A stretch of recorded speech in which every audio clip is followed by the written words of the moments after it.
What's going on, guys? I'm Beau Rakes. And I'm Laura. I'm an architect and also builder in the Dominican Republic. And so I know a lot of people have a lot of questions about building. Some people are scared to build in the Dominican Republic, especially being expats or people from a foreign country. And I know a lot of people get screwed, taken advantage of. So today I want to talk to a professional that also is an architect and a builder to get some answers, some questions answered for you guys out there who have a lot of questions. And half the time I don't know what I'm talking about, so we have a professional for you today. How long have you been an architect and how long have you been a builder? Well, I've been an architect since 2018. Mm-hmm. And I've been a builder like 2 years ago, let's say. I used to work in Santiago, but I've been here in Sosua from 3 years ago. If I'm a client, I come to you to get plans and build a house. What's the first step? Well, the first step is talk about the plans. If you already have the lot. Okay. In our case, we have like a plus, let's say. We do not just build. We also give you advices. For example, you come here for the first time, you don't know the place and anything, and we give you information about what is this place in here, what it's good to build in there, or what is good to build in another place, or if you are interested in something in a specific, we will recommend you some areas. But we are not real estate. We just give you advices so you can start to do your first purchase for the lot. And then we can start with the plans. And when you purchase your lot, I know each lot that I purchased here, I ran the title search twice to make sure the title was clean. And one, the lot in Playa Chiquita, not the current owner, but the previous owner had still a loan at the bank that wasn't cleared up, and it came up on the title. And they had to submit some documentation showing that it was paid, it was clear, before I could proceed forward with the purchase. I hear a lot of horror stories about some titles not being clear. Are you familiar with those stories? We don't work with it, but we have lawyers who we will be recommending to you. Okay, we have lawyers that they speak very well English, so we will have a pretty good communication with them. Okay. So that's up to them, the information. So who submits the plans? Does the owner or does the representation, the builder or the architect submit the plans? It can be any of both. Okay. Yeah. If it's, for example, buildings, apartments, I wouldn't recommend you because it's general. Technical and terrible. Yeah, and you have to go to Santo Domingo. I mean, there's a lot of steps that you need to do for authorization for building in apartments. If it's a house, it's more simple. Right. Okay, so if you are good doing it, you can do it, or we can do it by ourselves. Okay. And then typically, once you submit everything and it's approved, then you start building. Exactly. What would happen if you was to start building without your permits being approved? Start working without having permission, for example, from the environment department. You can be fined. And they would do a stop work. Yes. Okay, stop work. So I just, because some areas, a lot of expats get a lot of different information which is not always true. And they say, oh, you don't need to do this, because I know in Puerto Plata you got the turismo, you have like 3 different people you have to go through to get approved before you can even start. And some people say, oh, I stay in Mau, I don't live nowhere, I can just build it by myself. But I say that's not always the case. Some places have rules and regulations. I don't know too much about the countryside because I haven't purchased in the countryside or tried to build. But if everything's done correctly, it shouldn't be no problems, correct? Yes, and there's also some different rules depending on where you're building. It's not the same for Plata or in Santiago because there's some little rules that are different. I hear some expats say, oh, I'm going to go online, I'm going to do my own plans, and I'm going to submit them myself. Is that possible? No, because that's not possible, because you need a licensed architect and a licensed engineer to sign the paperwork, Okay. to sign all the design, and it doesn't worth it, to do all the plans, because they will charge you the same, because it's their responsibility. They will review that everything, Because they're signing off on it, on their Yes. license and their number, Yes. and it makes sense. and anything that it's wrong with it, they will be guilty. Because they are signing as a responsible for the plans. Oh wow. Wow. Okay. Yeah. Because I heard somebody say that, and I was like, wow. He was like, hey, you can just go online, get your dimensions of your lot, and find an architect, then go get a maestro, and you can build. I hear a lot of bad advice, and so that's why. I've received some clients doing things like that, and it's kind of not difficult, because you would say, okay, I will just draw what you do there, but I need to make this work for this country, because we have some rules. For example, I'll tell you something very basic. For example, here the minimum for a bedroom is 3 by 3 meter. Meters. Okay, so those are the things that I need to make sure before giving you the plans with the sign and everything, because if it's not like this, you will have problems. And also, for example, maybe for a structural design, the engineer can have problems. Especially, especially doesn't do a soil test. Yeah. Some people say I can build a house. They make them build a house, but they're not a licensed builder, licensed contractor, or they technically are just a maestro. And you borrow your building supplies. They may go get an engineer, but they may not be a builder. They just may be a maestro. Yeah. And they are a good talker. Good talker. Good talker. Yeah, some of them, and talking about it, I met someone that I thought it was an engineer. And it was like month after that I realized he wasn't. Was an engineer. Yeah, because I received a client that he was having problem with his pool, with the structure. It was like pretty bad, and I was there like trying to help him, correcting some things, and then there was like, it was him, like really, I thought he was an engineer. Because they may have the car, the office. Yeah, like the look. Yeah, the shirt. Yeah, the good talk. And, yeah, and sometimes also they can show you like, this is what I did, but and maybe they are saying the truth, because they work for engineers and architects, because Correct. that's like the worst. The worst. They work for us. That's how it works. Correct. So you guys sub out the work to them. You say, they're the maestro. They're just building. You guys are on site checking the plans and monitoring. Because here, anyone can create a company. Now, what you cannot do is like the rest of the thing. You can say I have a company, and you have the RNC, which is the ID of the company. Correct. But what's your ID? Yeah. So that's the important things that I want people to know. And sometimes I try to be transparent with my channel and my building, that I may have, it took me 2 or 3 years going through a lot of different architects, builders, and things, and some things I didn't know, as much as I tried to vet, and even having a lawyer, having 2 lawyers, and sometimes I also knew that every lawyer is not a real estate lawyer. They just may be a regular lawyer who open up businesses. They don't know anything about real estate law. And so there's a bunch of different things. So that's why sometimes it's better to it may be a higher price, but you don't have to pay it twice. You might find a good price, and then you have to pay twice and pay more to get it right. And talking about the price, and I think you know this, everybody that comes to me, the first thing they ask is, how much is it?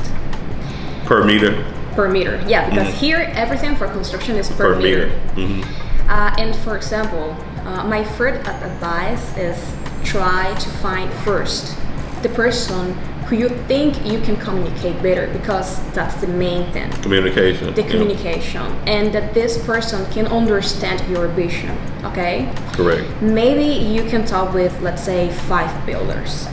and from those 5 builders, you say, okay, I think 3 of them are okay. So let's start asking about prices, okay? Because, for example, talking about the first thing, the plans. When you're asking for plans, you need to make sure what is included in the plans. Correct. For example, maybe you can say, but this guy is cheaper, but maybe he's just including you the architectural design. And as I understand, back in the United States, like an architect is supposed to give you everything. Correct. But here, we are more flexible because we receive people that are always asking like different things, and or we have to be asking you a lot, and maybe you are trying like you ask too much. But because we need to make sure what kind of client you are, what is your need. So first thing, what is included here? The basic plans are architectural design, structural design, plumbing, and electrical design. Yeah. And that doesn't include the landscaping. Landscaping is another cost and fee in design. So sometimes you have to design the landscape, correct? If it's a big project. Yeah. But if I've seen some architects when the client says, "Oh no, I want something cheaper," then he says, "Well, I'll take out the landscaping. I'll take out this. I'll just give you the basic."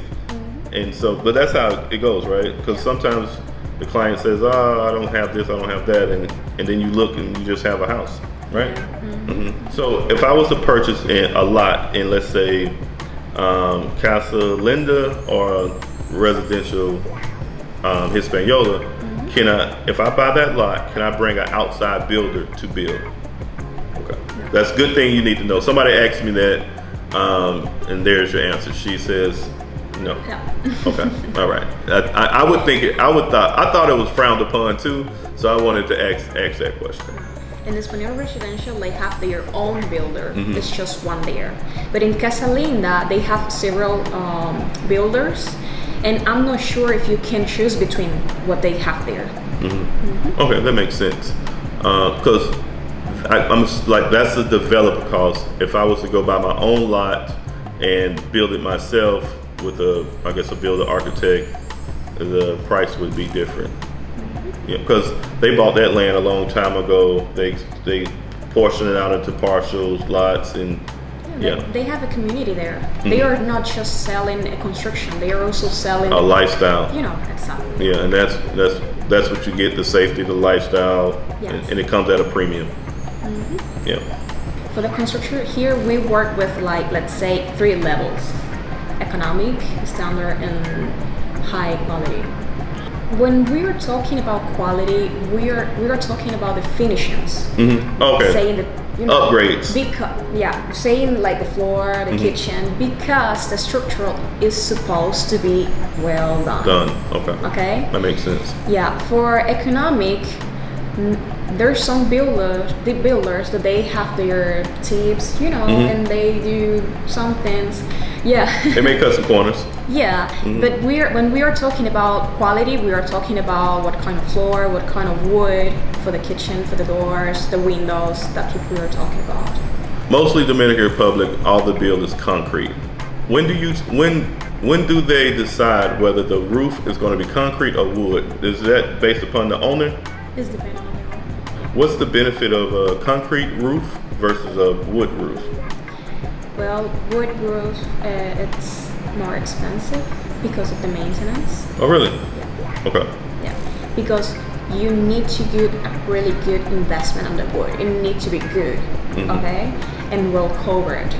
Yeah, like pressure treated wood, maybe an oak or something solid for the climate here.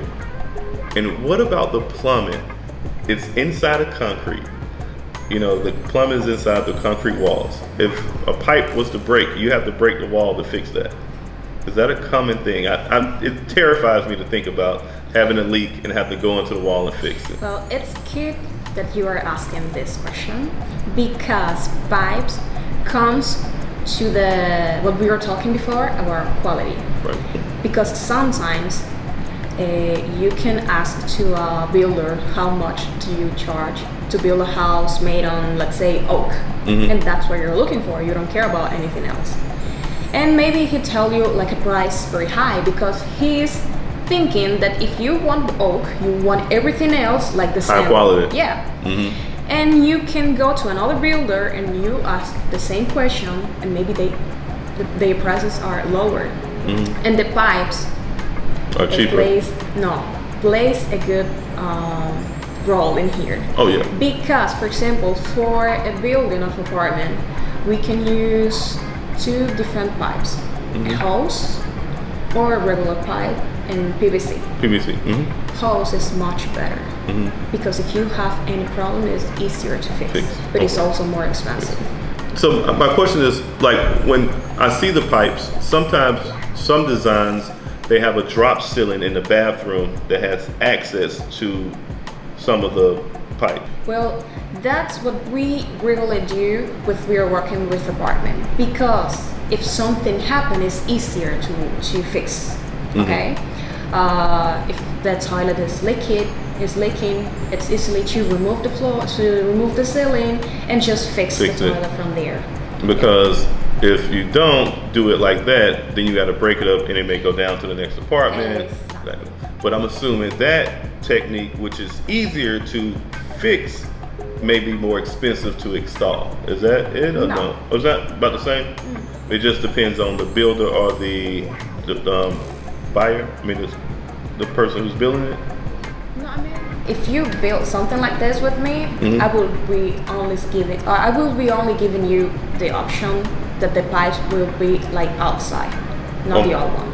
Okay, not inside. Not inside. Okay, because I feel like that is more old school. To access easy is more modern, like up to date. And it's easier. Yeah. Right. Because with pipes can happen anything. Anything, right? We always want a good architect. We always want a good builder. But what does an architect or a builder look for in a client? What makes your job easy to deal with us? Okay. Good to know that you're asking for me, because I will be talking about like how I would do it. The first thing is that I do not focus on what I know as an architect. I focus trying to work as an investor, because sometimes as an architect we are just thinking about beauty, but as an investor it doesn't work for you. So I need to do a balance between beauty and something that you can have some incomes. Okay, so I would say that's my difference between the other.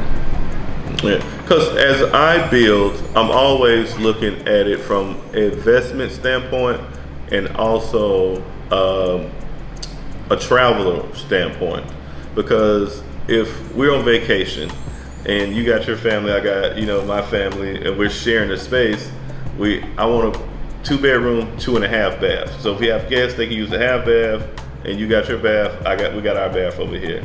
So even the 1-bedrooms that I'm building next, I'm putting 1 bedroom, 1 half bath. Because when I travel, I don't want to share my bathroom. I'm like, but if I have guests, I'm like, oh, it's a bathroom out there. So I think about stuff like that. So this next build, I'm getting like everything that I want as a traveler, business, like investor, and potential maybe homeowner. I just think I don't want to share a bathroom. No, and that's one of the reasons why I like to work with the client. Maybe if you are not here, physically, we can be talking by video calls, and I like to share the plans and be correcting several times, because sometimes you forget that you need something that I don't know that you need it, because maybe you forget to tell me that you do some specific things. Right. So yeah. Yeah, because going forward, everything that I didn't get on this last build, I'm adding in. I'm writing it down. I gotta make sure high-speed internet is already installed, like the fiber or the wires or whatever, different cables. I don't want nothing less than 9-foot ceilings. I would prefer 10. My new build is 10-foot ceilings. I had a couple guys the other day. They always try to compare whether it be Canada, Europe, or America to the Dominican Republic when it comes to real estate. It's kind of hard to do. You guys in America, we have an MLS that we can go in, look for properties on the computer. You guys really don't have something like that. No, I mean, for that you should talk with a real estate.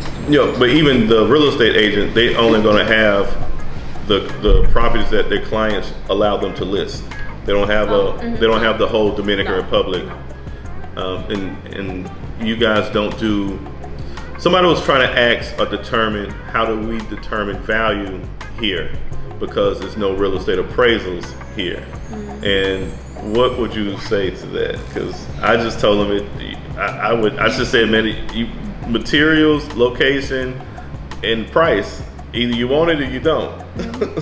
Well, with my experience, I've been learning how to do this because I'm really interested in helping people to invest, and I also like to invest.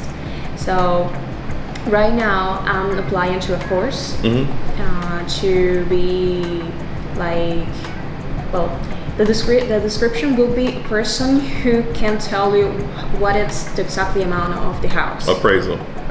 No, we call it I was a real estate appraiser. We call it appraisers. I was a real estate appraiser in my country for like 4 or 5 years. And you go there and we do we call it comps, comparable properties that had sold within a year that was similar. So if we're in a subdivision like this and we see a 3-bedroom, which is 3 bath, 3.5, or 3-bedroom, 3. Which one? This right here. This is a 3 bedroom, 3 bath. 3 bathroom and a half. 3 bathroom and a half. And so we'll say, okay, this is a 3-bedroom, 3 bath, 3.5 bath. We'll look at Infinity Blue because it's closer. We'll look at another subdivision, and then that what's sold similar, we'll base upon the price, based upon upgrades, windows qualities. But I really love the quality of these windows because these are the outstanding windows. You can open. Are German quality. Yeah, the German quality. And when I lived in Germany and I came here, and I was like, oh wow, the same ones. We have it here. Yeah, and I need those on my next project because they open this way, open sideways, and yeah. So that's the appraisal thing. That's a good thing because that would be something new, and that would give your clients confidence in you. Yes. Because the Americans always want to know. Oh, I want to know the value. I want to know the value. What's the value if I build this, and that? So that's a good thing. It will take me 2 years. Yeah. Here, but I have the basic knowledge, so I already applying that knowledge with my client with the advices that I'm giving. And for me on the investor builder side, so if I'm going to build 6 units, 8 units, I go to the builder and I say, how much is it going to cost me per per unit? That way I know how much I can sell the unit for. If you say, oh, each unit is going to cost you $85,000, then I may mark that up 30%, and I can start my pre-sales. But then if the material goes up, that's why I'll wait next time. I'm not pre-selling no more. I'm just going to pay, and when it's finally done, then I can sell. Right now, that's the best option for real. Yeah. But I think there's something that I haven't told, and I think you don't know either. Oh, tell me. Yeah, it's about the quote, the budget. Okay. Yeah, there's something that you usually ask about how much does it cost to do it, and regularly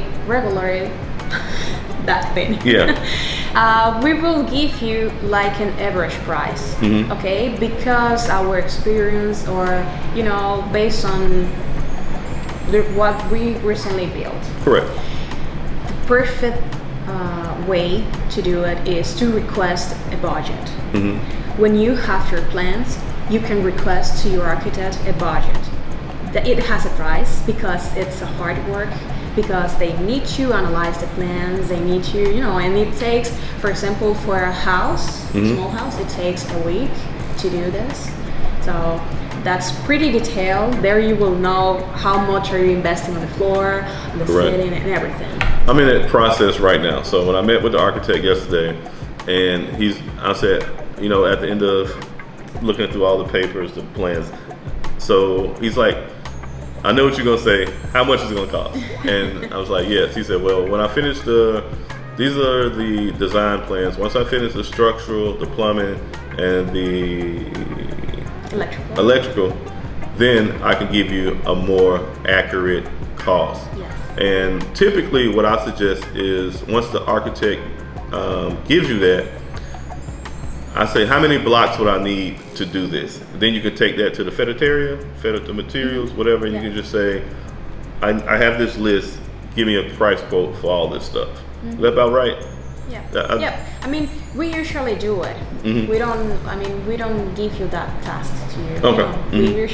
We give you like the whole list, the total, Okay. all information there. Yeah. So I guess that's my advice to anybody. When you building, make sure you try to have all your money you can build, and don't do the pre-sales until you about 90%, 85% done with the unit, and that way you won't lose money. Because ideally, I think if you're selling 4 units, you should be able to pay for your whole project. If you sell 2 units, the other 2 should be profit. But you also can do a deal with the builder. If you already have the money, you can make a deal with the builder, and you will say, this is the budget, because you're saying you can build it like this. How many times do you need to do it? Okay, so let's close with this budget and let's start. You know, it's kind of like building phases. Yeah. Totally. Yeah. So you are more safe from inflation. You know. Yeah. But to do this, you need to have all the money there, because the builder will be working pretty fast. Building, and so that's my whole thing, and that's what I suggest too.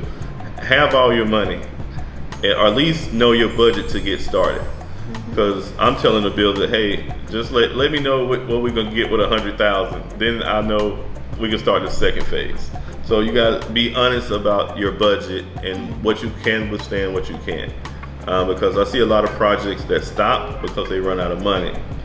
And I've heard some people, they may have lots, and they build a construction company may approach them, hey, we would like to team up with you. You have the land, we could build it, and we'll work out terms.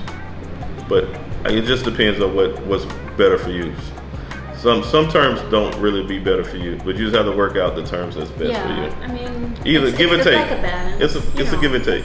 Yeah. Yeah, because if you had the land, you've been sitting on the land for 10 years, and you're just going to make a little bit off of, you wasn't making no money off of anyway. So let the man build some. You take a unit or take some profit and go about your business. I think it's fair.